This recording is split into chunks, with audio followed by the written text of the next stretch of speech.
Have you spent countless hours researching online on what's a better diet method to follow between the keto versus the low fat or the balance method? If you guys answered yes, in today's video, I'm gonna help you guys explain the difference between the two and help you make an education decision on what method you need to follow to help you lose weight this year.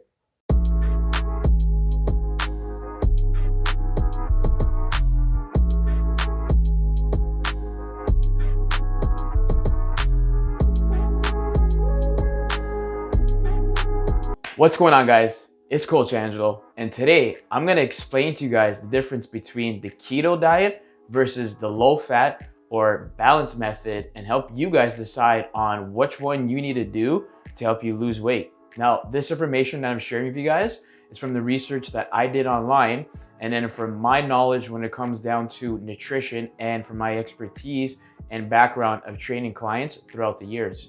Now, there are pros and cons between both methods on which whatever you want to approach, but that's the reason for today's video. I'm going to help you guys explain and tell you guys what's the difference between the two and make you guys decide on which one you want to follow.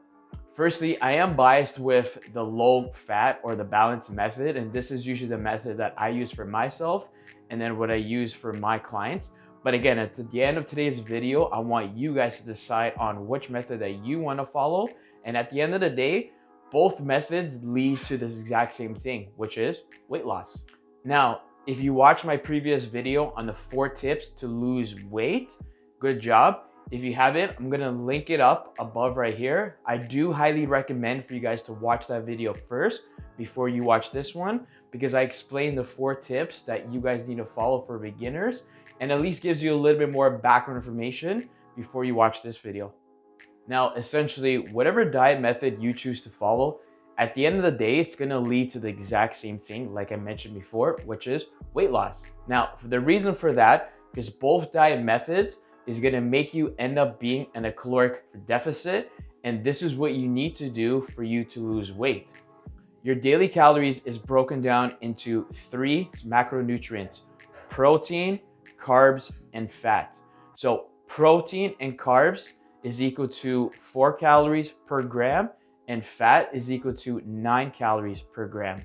In a future video, I'm gonna help you guys explain and go into depth on what is the right macronutrient split that you guys should follow, or how to incorporate your macronutrients into your daily plan to help you guys reach your goal, if it's either fat loss or if it's muscle gain.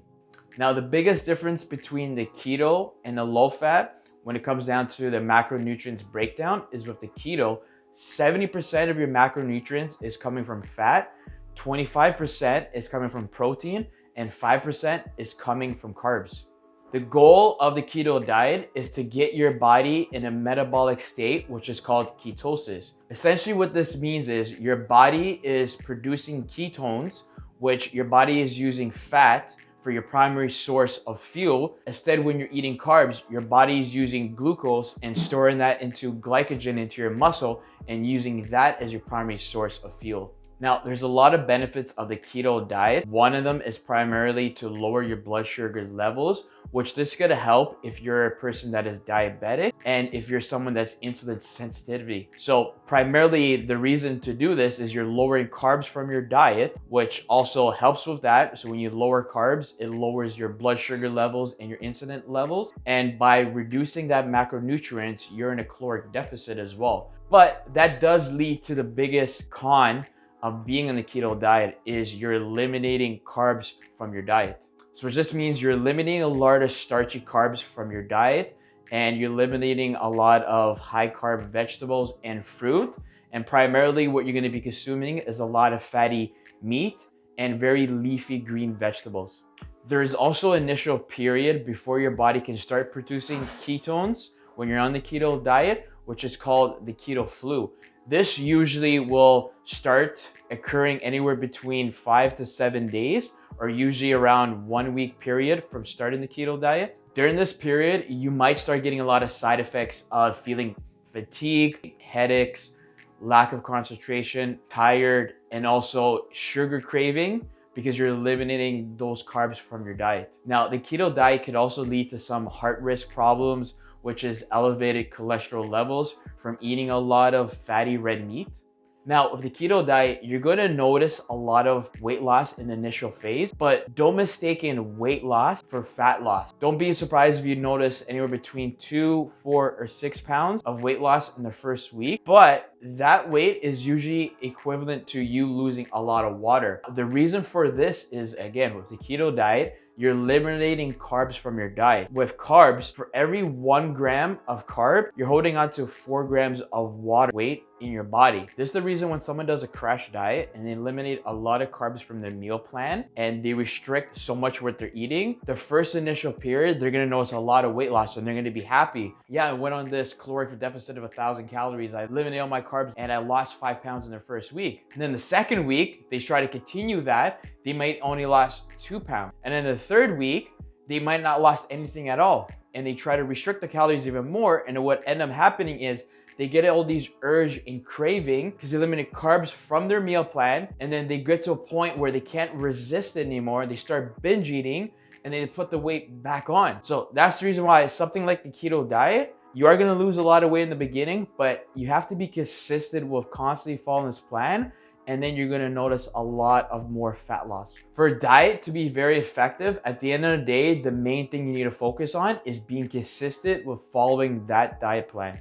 Now, with a low fat or a balanced meal plan, you're not eliminating one macronutrients, but instead you're having a balanced breakdown of a macronutrient split in your diet. Essentially, your macronutrient breakdown could be something like the following: 30 to 45% coming from carbs, 25 to 35% coming from protein, and 20 to 25% coming from fat. Unlike the keto diet, you're not eliminating one macronutrient source from your meal plan, which is something that I think is more beneficial in the long run because it just gives you more options that you could follow. Like I mentioned in my previous video, for you to lose weight, the primary thing that you need to focus on is being in a caloric deficit. So usually with a low fat or balanced method approach, the first thing I do suggest people to do is just drop either their carbs or fat from the meal plan and make sure you keep your protein high, because protein not also keeps you more satiated and full. It does give you the thermal eject of food, which when you take more protein, your body's actually burning more calories to convert that protein into amino acids in your body. Now, with the balanced method, there's pros and cons, just like the keto diet.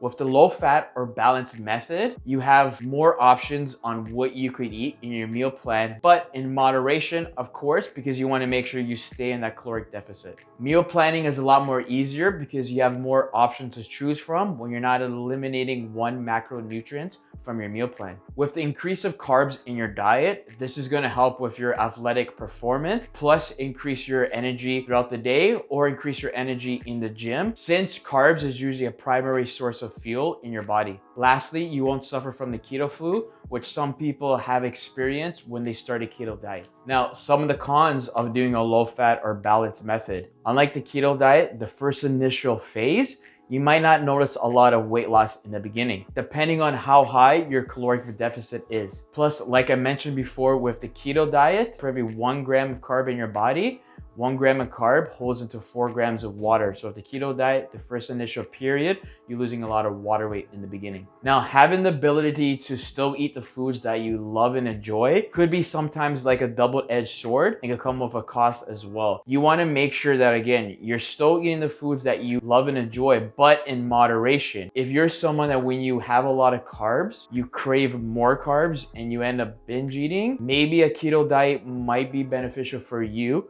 by eliminating the carbs from your diet and not risking of overeating. But like I mentioned before, having the flexibility, you could still enjoy some of the foods that you love, but again, in moderation, because you still want to be in that caloric deficit as well. Sometimes with the low fat or balanced method, consuming certain amount of carbs in your diet that are higher in the glycemic index could cause a fluctuation in your blood sugar levels and could cause you to have insulin spike, which this could lead to sometimes having more cravings throughout the day, or it could have an fluctuation of your energy levels if you're constantly having these insulin spikes throughout the day. This is the reason I recommend, if you're following a balanced method, try to have a lot of more unprocessed foods So a lot of more whole foods that are higher in fiber, so higher fiber vegetables, a lot of whole grain, so like stuff like whole grain rice, whole grain bread, pasta. Now you could have white source of carbs as well, like white rice, white bread, white pasta. But again, just watch out how much you're eating and just eat in moderation. When doing a low fat or balanced method, some of the food choices that you should do with carbs, you want to choose a lot more whole grain options that again are unprocessed. So stuff like whole grain rice, bread, quinoa, sweet potatoes.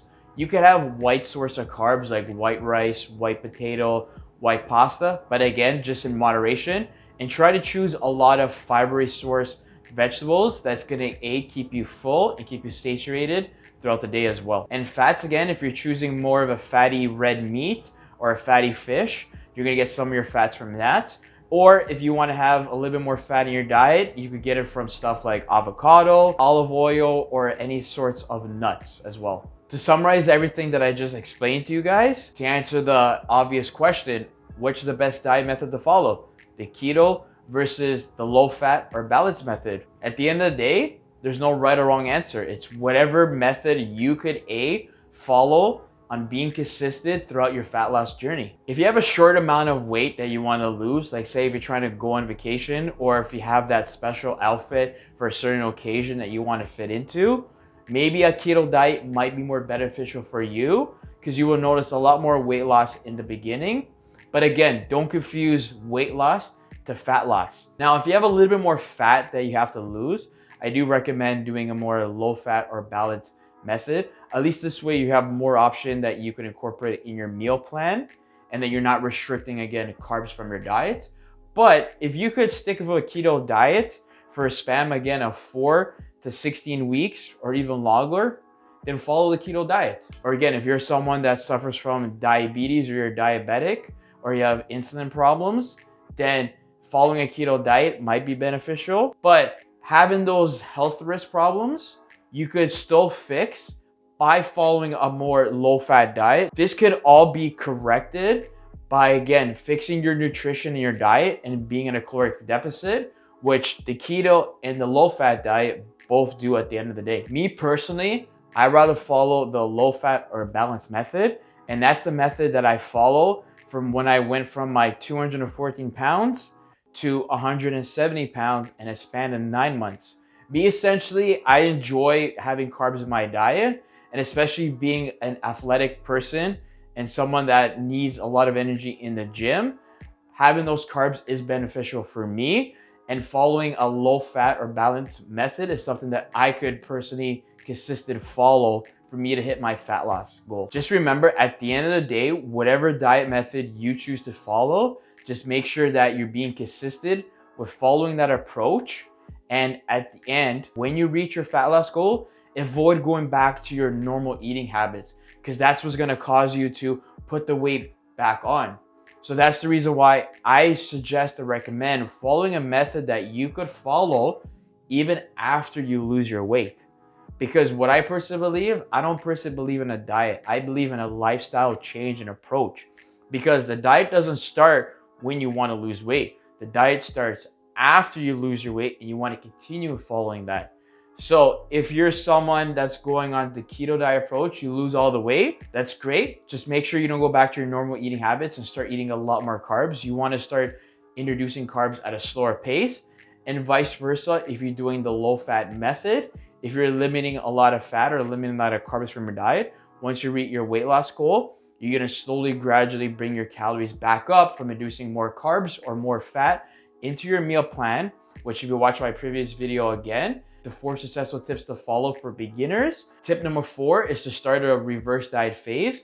So slowly start bringing your calories back up, which this is going to help you sustain your weight loss and making sure that you avoid putting the weight back on. Hope you guys find this video useful, and I would like to hear your top takeaways in the comment section down below on what is something that you guys learned different, what is something that you guys are going to start implementing, and what is something else you guys want to know or learn that I can make another future video for you guys. And remember, subscribe, hit that bell button as well, so then you'll be notified when I post another fitness or nutrition video, something like this. and hope you guys enjoy. Make sure to like the video, and I'll see you guys in the next video. Take care.